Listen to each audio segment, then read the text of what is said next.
Fala, estudante! E aí, tudo beleza? Edwards Miranda aqui, vamos para mais uma questãozinha, dessa vez uma questão da VUNESP. Deixa eu passar aqui para o nosso quadro. Vamos, sem mais delongas, ler essa questãozinha aqui.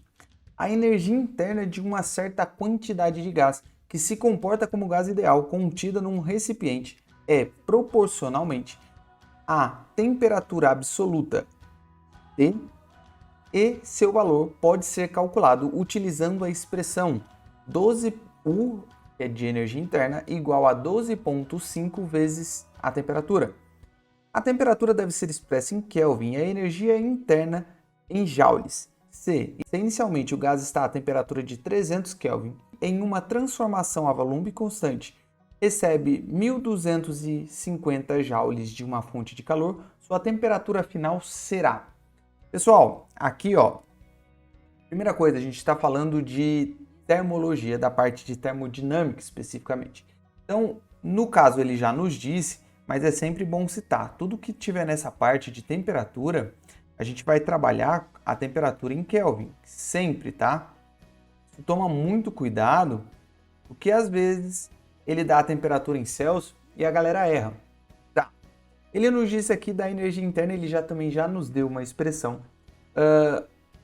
Às vezes ele não nos dá, e aí você precisaria saber que a energia interna em um gás monoatômico seria calculado como 3 meios de nRT, sendo N o número de mols, R a constante geral dos gases e T a temperatura. Isso para um gás monoatômico. No caso, como ele nos disse que é essa expressão aqui, a gente vai fingir que a gente não conhece isso daqui e calcular. Mas, professor, como é que eu vou calcular se eu não tenho a temperatura final? Eu só tenho a energia interna em um ponto. Sim, isso é verdade.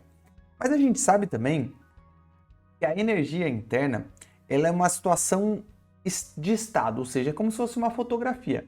Bateu a fotografia aqui naquele ponto. Ele quer saber no próximo ponto.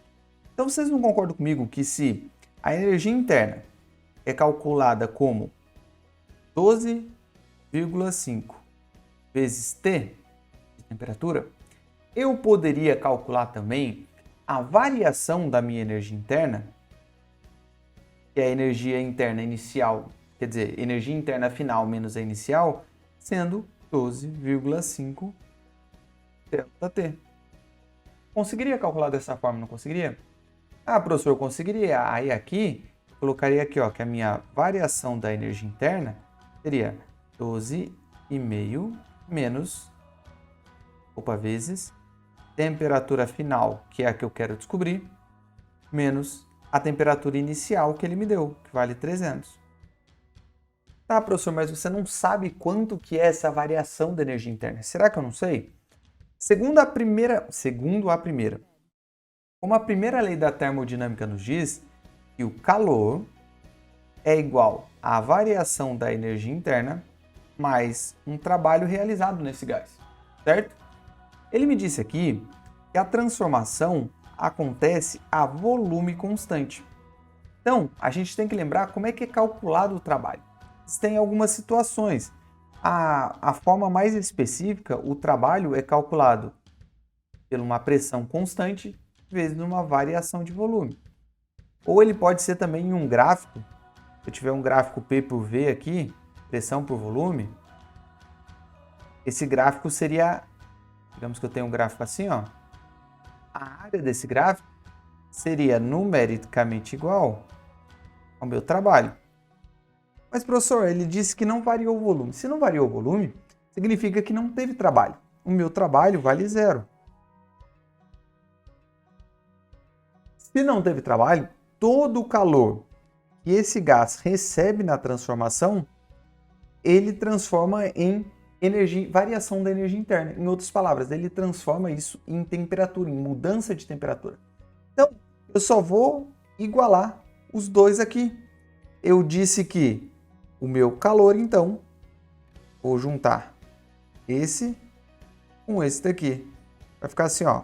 Calor é igual a 12,5 vezes temperatura final menos 300. E agora, professor? Ué, ele me disse aqui que recebeu 1.250 joules de calor. Então, 1.250 igual 12,5 TF menos 300.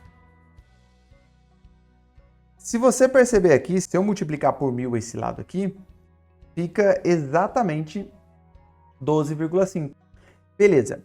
Agora, se eu pegar, dividir esse lado da minha conta aqui por 12,5 e esse lado da minha conta aqui por 12,5, eu vou encontrar que aqui fica 100 e aqui fica 1 vezes TF menos 300. Certo? Se eu fizer distributivo aqui, não vai fazer diferença porque é vezes 1. Vai ficar aqui, ó, 100 igual TF menos 300. Esse meu 300 vai passar para o outro lado e ele muda o sinal. Então, ele estava menos 300, ele vai passar para lá mais 300.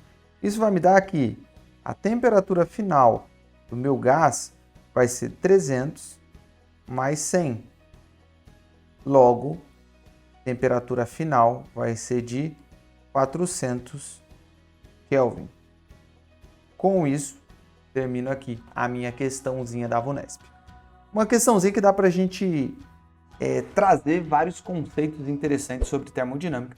Se você ficou com alguma dúvida, deixa aí nos comentários que vai ser um prazer responder você e compartilhe com aquele seu amigo que também está querendo aquele vestibular. Vejo você no nosso próximo vídeo, hein? Valeu!